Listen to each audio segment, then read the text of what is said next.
I'll be so glad when the sun goes down. When the sun goes down. I'll be so glad when the sun goes down. When the sun goes down. I ain't all that sleepy, but I wanna lie down. But I wanna lie down. I ain't all that sleepy, but I wanna lie down.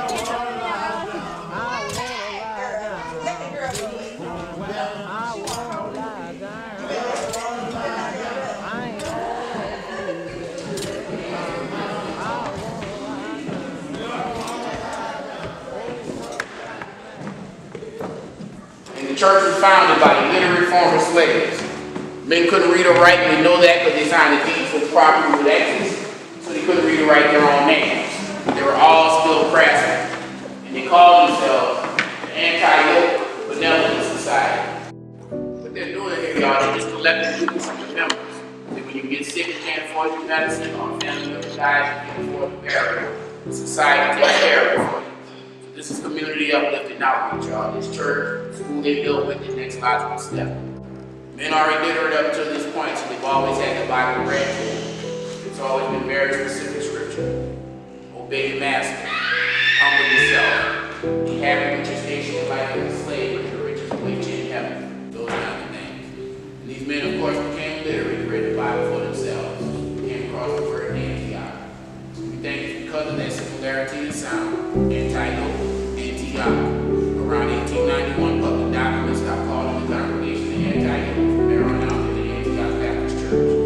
The statues here are called Children of the Wind, and they're created by Will Nash, an African-American artist from Akron, Ohio. He used old Civil War photographs of enslaved children as the models, and he left the eyes out of the statue to symbolize the hopelessness of being enslaved. Very few African names on their wall. And that's the stripping of the first essential human birthright, the gift of the name.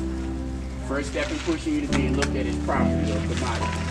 You exercise a lot of power over somebody when you take their name from them and change it. You'll see a lot of people up here that have Congo or condemnation listed as their origin point. And that's deception. It's the stripping of another birthright. Knowledge of your specific culture.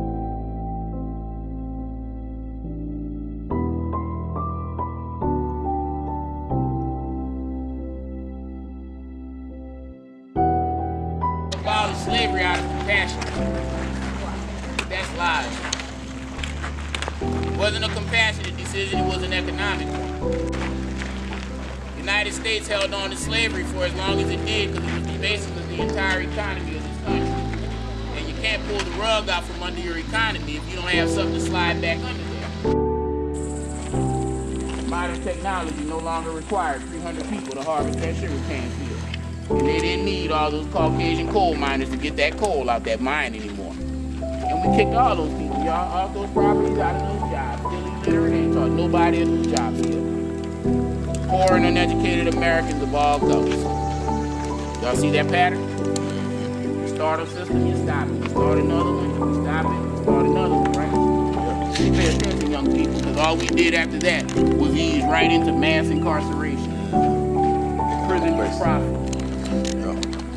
Now we take those poor and uneducated people and throw them in prison for 5 years at a time. And let me tell y'all, if you commit a crime, you deserve to be punished. Society works off justice. But while we have those people there, y'all, we don't get them a GED, we don't teach them a job skill or a trade. We don't kick them out 5 years from now and tell them good luck, don't come back no more. Haven't equipped them with anything so they don't have to come back. Because the plan from the beginning for those poor and uneducated people is to keep on coming back. That costume changed 3 times. Every time, all they did cast a wider net to bring more people into what is essentially the exact same system. See, y'all, Emancipation Proclamation ain't free nobody in this country. Nobody. It's a financial tool to bankrupt the Southern slave owners. It's not a tool to free anybody. It's not a law. It's just what it says. A proclamation is a statement. It's an order. And the Confederacy could have cared less what Abraham Lincoln had to say anyway because they were at war and he ain't their president as far as they're concerned.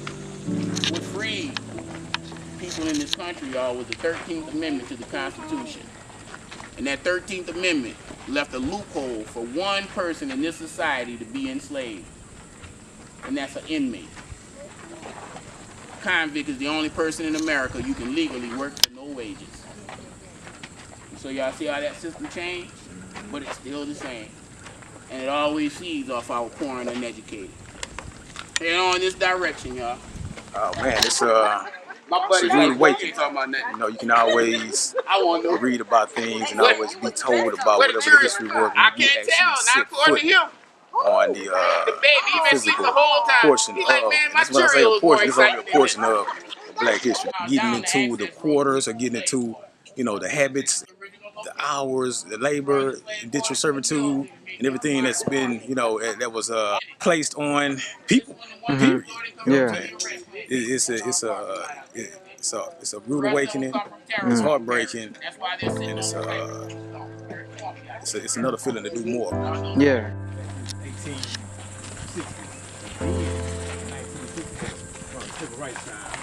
We have modern technology, tractors and all this stuff introduced. These big tractors that can do the work, 300 men. So every time, society is either going to upgrade their education and their training, or they're going to fall back to that lower level every society requires. 25 lashes with a bullwhip for any enslaved person found in possession of a pencil or paper, whether they know how to read and write or not. Worse crime to be caught trying to educate yourself than it was for you to run away.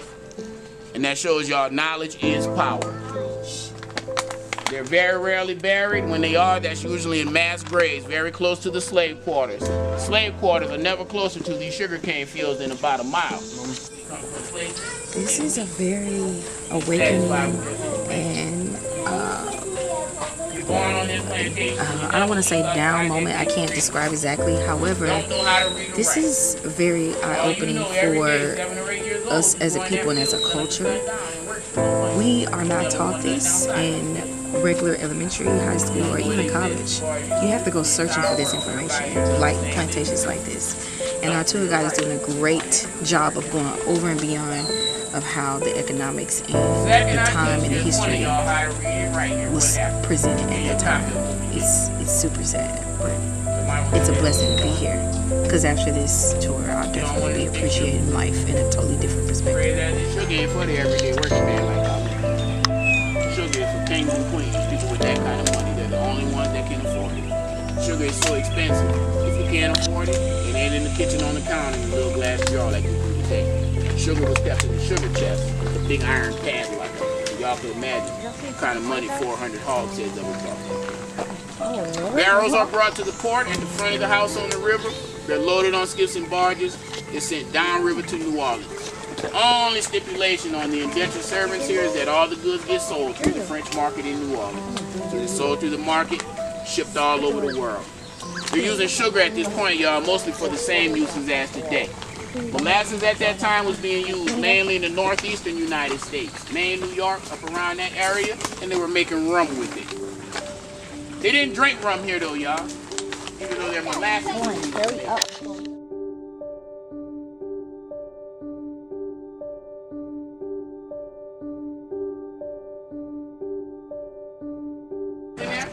Baby, I'm sorry. You see the rope bed in there? That rope bed is the reason why you say sleep tight, don't let the bed bugs bite you. That rope had to be tied tight to hold the mattress up.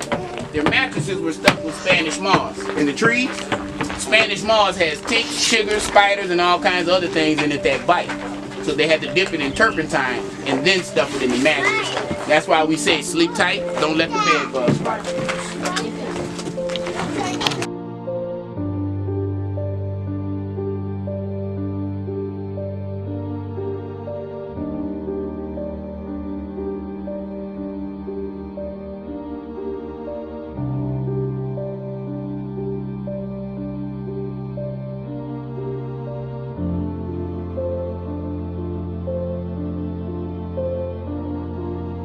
Slavery, y'all, far more than physical.